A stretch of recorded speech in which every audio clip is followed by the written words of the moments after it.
이 아침에 예수 그리스도의 이름으로 모인 모든 교회와 하나님의 보내신 성령이 임하시는 초소마다 우리 주님의 은혜와 하나님의 평강이 그곳에도 함께 하시길 우리 함께 주님의 이름으로 기도합니다. 아멘. 오늘은 지난주에 이어 사도 야고보와 순교와 베드로의 투옥 사건과 함께 헤롯 왕의 대내외적인 폭정에 대해 살펴보면서 이 안에 담겨진 교회의 본질과 세상 권력가의 본질을 비교하여 나누는 말씀 가운데 주님의 몸된 교회의 본질에 대한 진정한 진리를 깨닫는 은혜가 있기를 원합니다. 그래서 지난 시간에 의해서 좀 더 구체적으로 오늘은 이제 헤롯 왕의 치정을 통해서 좀 더 자세하게 살펴보겠습니다. 이 사건의 배경은 실상 유대 나라가 하나님을 믿는 신정 국가이면서도 교회에 대한 탄압으로 정치 권력자 헤롯의 손을 빌어서 성령 하나님을 무시했던 유대 백성과 성령의 역사로 탄생한 새로운 믿음의 공동체인 예루살렘 교회 사이에 심한 갈등을 우리들에게 보여주고 있습니다. 헤롯이 교회 리더를 죽이고 옥에 가두는 이러한 박해 속에서도 주님의 복음 사역은 멈추지 않았고 오히려 진리의 말씀은 흥하고 왕성하여 주님의 뜻을 이루어가고 있음을 우리에게 보여줍니다. 예수 그리스도의 십자가 사건과 더불어 오순절 성령 강림으로 발생된 초대교회의 생성은 그 본질이 성령으로 말미암아 예수를 주로 섬기고 믿음의 공동체로서 주님의 말씀에 순종하며 복음을 땅끝까지 전하는 증인들의 결합체입니다. 세상의 어떤 것도 아니고 무엇도 아니고 오직 예수 그리스도만이 주시고 그분이 세상을 창조하시고 우리를 구원하는 구세주시며 그분의 말씀에 순종하여서 그분의 사역과 하신 일과 모든 일을 증거하는 증인의 증인들의 결합체가 바로 교회예요. 그래서 교회는 성령의 역사로 어디든지 어느 시대든 가능한 것입니다.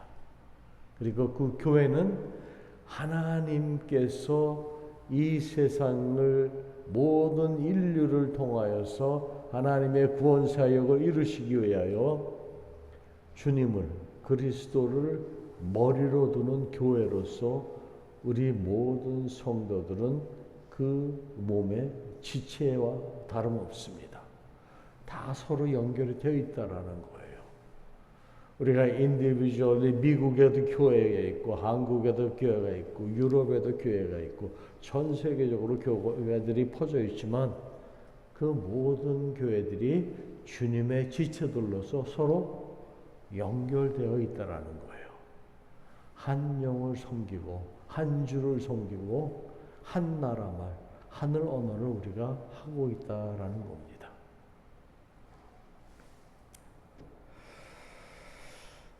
그래서 이러한 환난의 시기에 교회의 단결과 기도하는 힘은 곧 성령의 역사로 하나님의 능력이 나타나게 되는 근본적인 동기가 되는 것을 오늘 사건에서 우리에게 알려주고 있습니다.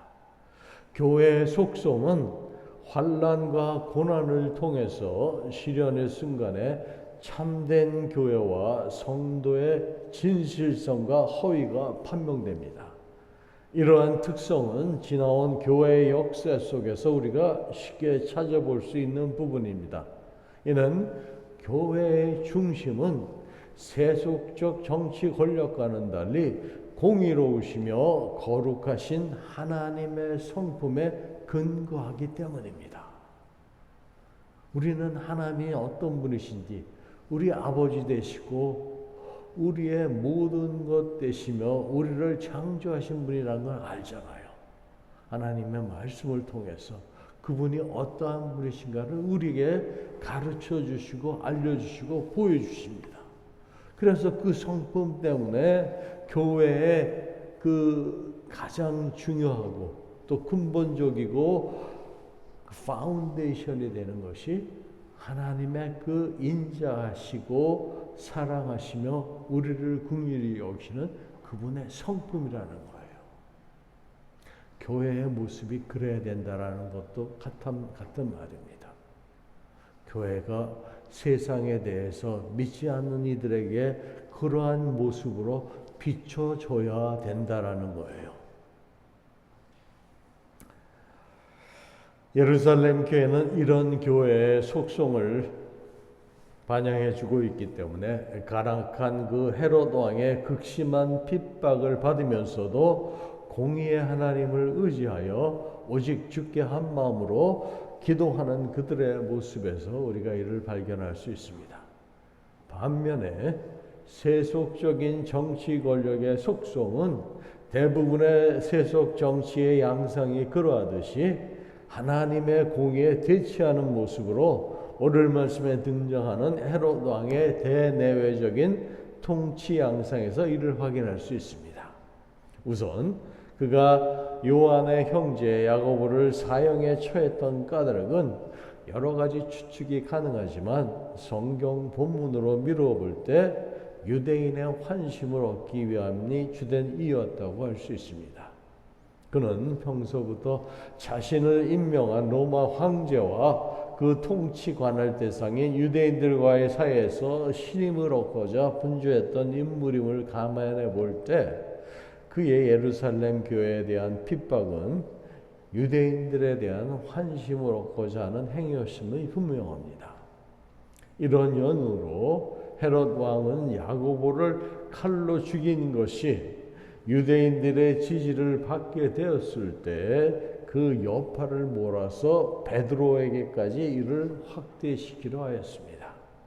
이 같은 헤롯 왕의 간교한 공권력 행사는 자신의 권좌를 돈독히 할 목적으로 시행되었고 정의와 공의를 행해야 할 그 정치가의 양심을 저버린 행동이었습니다.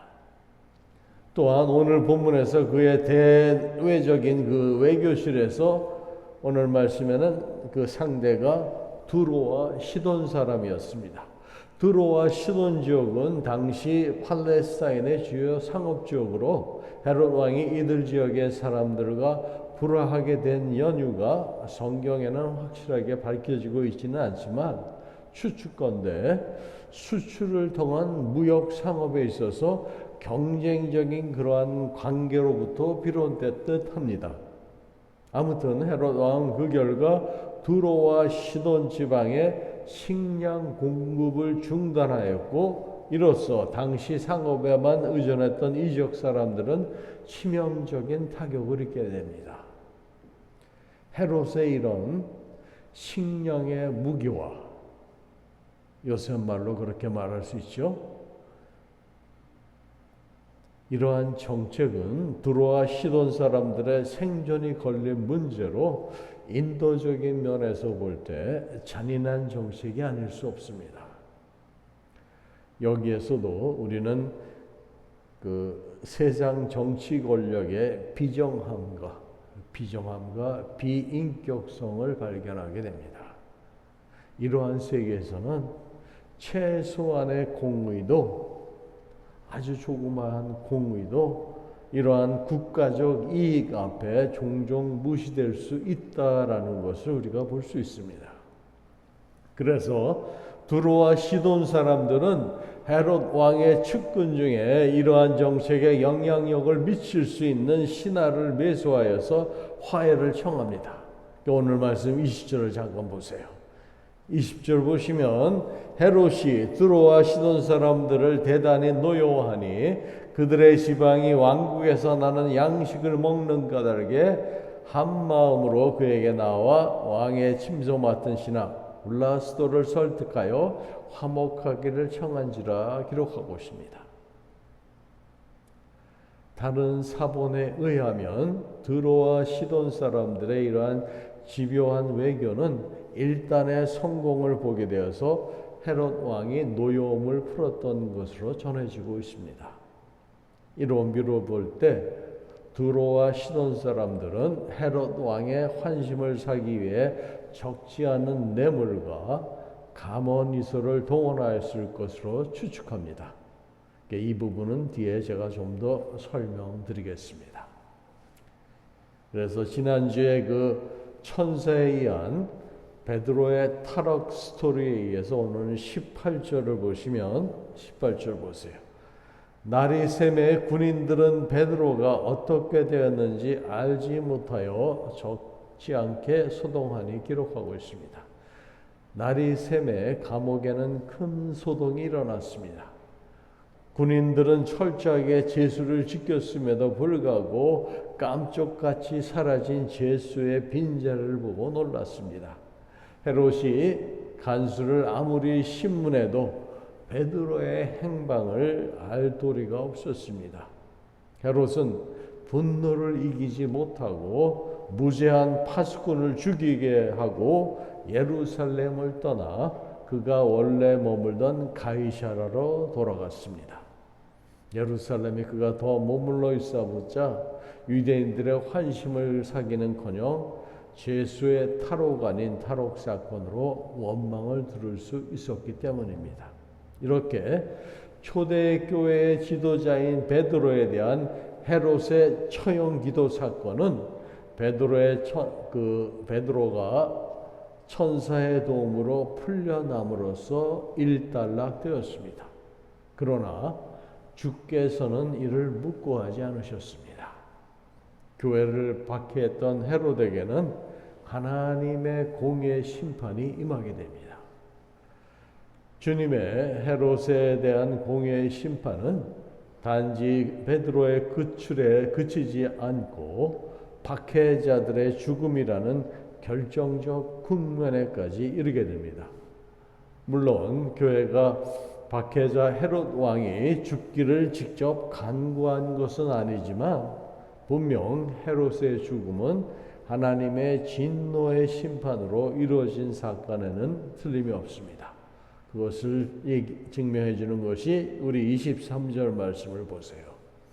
23절 말씀으로 헤롯이 영광을 하나님께로 돌리지 아니하므로 주의 사자가 곧 친히 벌레에게 먹혀 죽으니라. 이렇게 성경은 기록하고 있습니다. 헤롯 왕은 자기의 정치적인 통치술을 일환으로 예루살렘 교회와 성도들을 핍박했을 뿐만 아니라 자기 스스로 자신의 우상화하기를 즐겨하던 인물입니다. 그것에 대한 것이 22절에 백성들이 크게 부르되 이것은 신의 소리요 사람의 소리가 아니라 하거늘 이라고 기록하고 있는데, 이 부분은 역사적인 그 배경에 대해서 제가 잠깐 설명을 해드리겠습니다. 유대 역사가 요세푸스에 의하면 로마 황제의 그 영국까지, 그 먼 지역 영국까지 원정했던 그 황제가 개선하는 것을 기념하기 위해서 베푼 축제일에 그때에 맞춰서 두로와 시돈 사람들이 헤롯이 머무는 그 가이사라를 방문하게 됩니다. 이 행사에 헤롯이 왕복을 입고 단상에서 백성들에게 연설할 때 바로 오늘 성경 말씀처럼 백성들이, 그 많이 모인 군중들이 헤롯에게 이는 신의 소리요 사람의 소리가 아니라며 그를 칭송했다고 합니다. 여기에 두로와 시돈 사람들의 감언이설이 관계했던 것 같습니다. 이처럼 헤롯은 백성의 칭송을 듣고 마음이 교만하여져서 겸손히 하나님께 그의 영광을 돌리지 않았으며 결국 하나님의 심판을 받아 목숨을 잃고 말았습니다.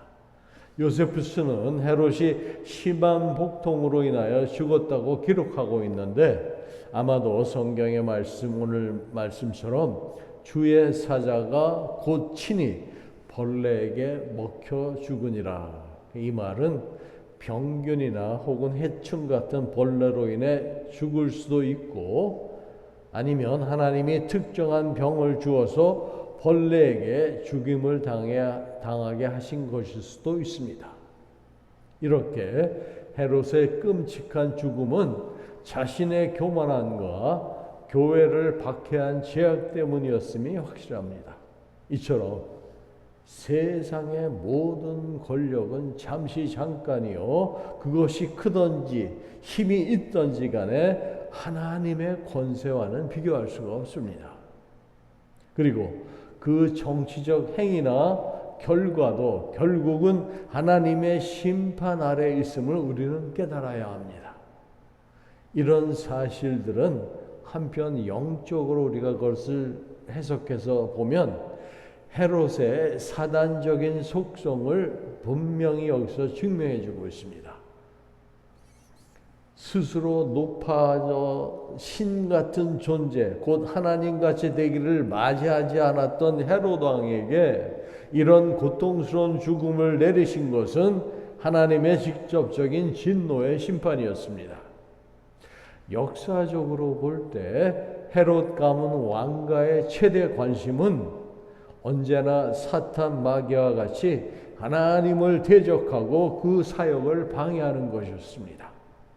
이미 메시아 되신 예수님의 탄생 시절 그 시점부터 지금까지 오직 자신들이 왕이라는 교만으로 인하여 세상적인 권좌와 이것의 유지에 있었던 그들의 그 왕게임 때문에 이러한 상황에서 그리스도인들은 언제나 헤롯과의 통치에 있어서 직간접적으로 걸림돌이 되어 왔습니다.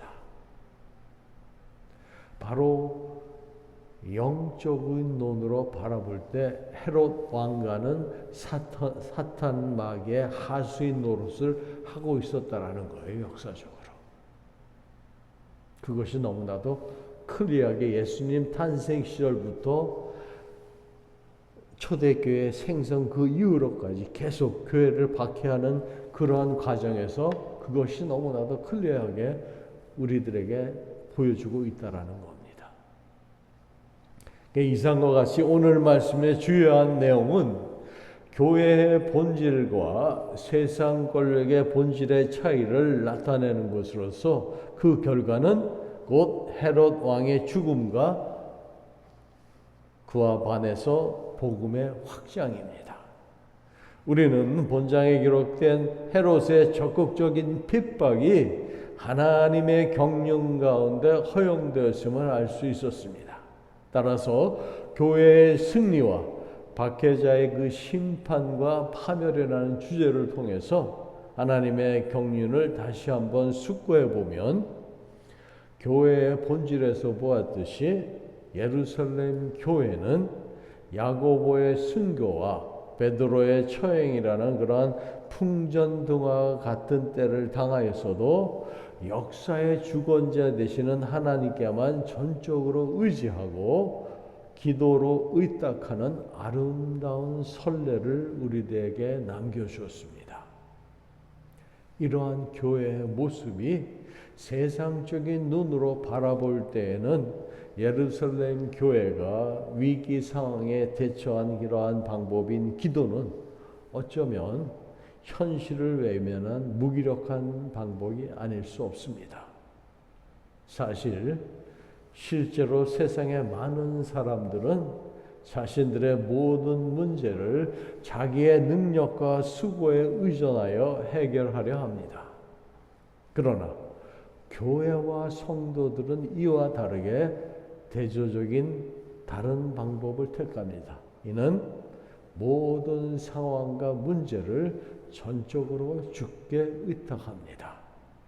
그리고 가능한 문제나 별 문제가 생기지 않도록 탈이 없도록 기도하고 불가능한 상황과 문제는 일심으로 하나님께 기도로 간구하는 것입니다. 결국 성도와 교회는 하나님을 통하여 기도를 통하여서 하나님께 모든 것을 맡겨드린다는 거예요.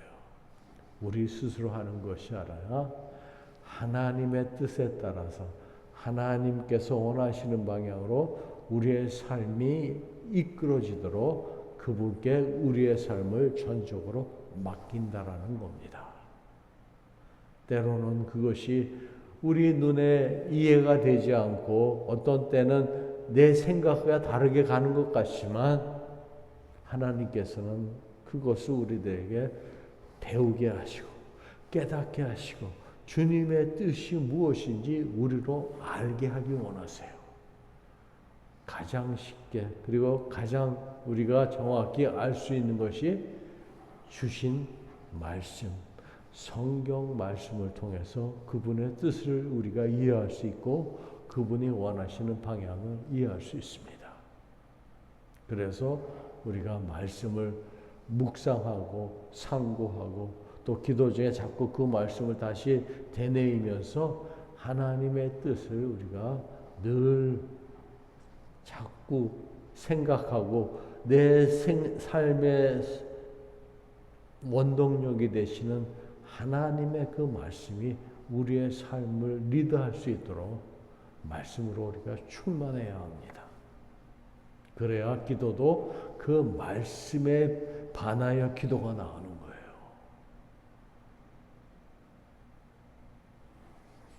찬송이 음률이 실은 기도인 것처럼 우리가 하는 기도는 말씀에 하나님의 뜻이 실려서 우리가 하나님 앞에 올려드리는 겁니다. 그래서 이와 같이 기도하는 교회와 성도의 모습은 만유의 주되시며 또한 세상을 통치하며 다스리시는 절대적인 그러한 하나님의 주권에 대한 고백적 신앙의 자세로서 이것은 교회와 성도들의 본질적인 모습이라고 할 수 있습니다. 교회와 성도의 본질은 바로 그러한 기도로 시작하고 기도로 맺는 거예요. 세상 사람들의 눈에는 이러한 행동이 미련하게 보일지 모르지만 그러나 이러한 기도는 결과적으로 하나님의 응답을 받아 처형 직전에 베드로가 구출되는 그러한 기적을 일으켰으며 이것은 교회와 성도의 본질이 합일했던 예루살렘 교회에 대한 하나님의 인정하심이며 동시에 헤롯 왕에 대한 교회의 승리인 것입니다. 이렇게 승리할 수 있는 거예요, 교회가. 세상에 대하여. 이와 같은 사실들은 오늘날 세상과 하나님 나라라는 본질이라는 두 영역의 일원으로 살아가는 현실의 우리 성도들에게 올바른 신앙의 길이 어떤 것인지 교훈을 주고 있습니다. 다시 말씀드릴게요. 세상과 하나님 나라라는 본질이 다른 그 두 영역의 일원으로 살아가는 우리 현실의 성도들에게 올바른 신앙의 길이 어떤 것인지 교훈을 주고 있어요. 결국 정치 권력자인 헤롯 왕은 하나님의 징벌에 의해 죽임을 당한 반면에 교회 리더인 베드로는 하나님의 은혜에 의해서 구출되었던 것입니다. 이 대조적인 양상은 세상 권력의 성도들이 어떻게 대처하고 선택해야 하는 것에 대한 분명한 제시가 된다고 하겠습니다. 어떠한 모습이나 이름이라도 세상 권력에 의지하지 마시고 하나님 나라를 바라보시고 주님만 의지하세요. 그곳이 우리의 고향입니다. 이상과 같이 교회의 승리와 박해자의 심판과 멸망이라는 내용이 담긴 하나님의 섭리하에 진행되는 12장의 말씀은 이제 마지막으로 24절에 하나님의 말씀에 흥황이라는 결론에 도달하게 됩니다. 우리 24절 말씀을 보세요.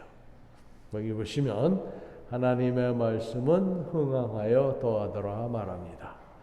헤롯이 다수의 유대인들의 환심을 사기 위하여 교회를 박해하였지만 교회는 하나님의 말씀을 기반으로 흔들리지 않고 오히려 하나님의 말씀은 이 사건을 통해 계속 흥황하여 갔습니다. 이처럼 진리의 말씀은 어떤 박해 속에서도 위축되지 않고 세상을 향하여 퍼져나갑니다. 이 결론적인 구절은 사실 사도행전 전체적인 내용의 핵심 주제이기도 합니다. 아무리 심한 박해와 위협이 거세게 닥쳐온다 하더라도 하나님의 말씀 복음은 작은 겨자씨와 누룩과 같이 필연적으로 주님의 뜻대로 성장하게 된다는 사실을 여기서 보여주고 있습니다. 그러하기에 오늘날을 사는 우리 성도들에게 하나님의 말씀의 흥황이라는 이 주제는 당시 예루살렘 초대교회에서뿐만 아니라 세상이 암울한 시대일수록 더욱 빛나는 진리의 말씀으로 우리에게 미래에 대한 소망과 희망을 줍니다. 사랑하는 성도 여러분, 주께서는 교회의 박해와 가뭄으로 인한 경제적 어려움 속에서도 초대교회가 말씀으로 인해 계속 성장할 수 있도록 인도해 주셨습니다. 하나님께서는 우리 성도가 어느 시대든 어느 곳에서라도 이렇게 주 예수의 증인된 삶을 살아갈 때 언제나 우리와 함께 하시고 우리를 인도해 주시는 분임을 잊지 말아야 합니다. 또한 공의의 하나님의 심판은 그것이 금방 이루어지기도 하지만 때로는 그것이 상당한 시간이 걸릴 수도 있습니다. 그러나 우리가 주님의 공의를 믿으며 심판은 공정하고 필수적임을 인식할 때 우리의 생각과 행동은 초대교회의 성도들 같이 온전히 주께 의지하는 모습이 되어야 할 것입니다. 우리 하나님은 공의의 주님이시기에 교회의 박해를 묵고하지 않으시며 성도들의 기도를 들으시고 아무리 절망적이고 희망이 없는 환경일지라도 그 환경을 뒤바꿔서 주님의 뜻대로 만드시는 전능하신 하나님이십니다. 세상의 공중권세 잡은 사탄의 원수가 아무리 공모하고 힘을 합하여도 하나님을 대적할 능력을 없음을 우리는 믿습니다. 우리도 초대교회의 성도들같이 전적으로 주님을 의지하고 기도로 나아가면 주께서 우리에게도 임하셔서 그 전능하신 능력으로 임하사 모든 상황과 형편이 역전될 수 있음을 믿습니다.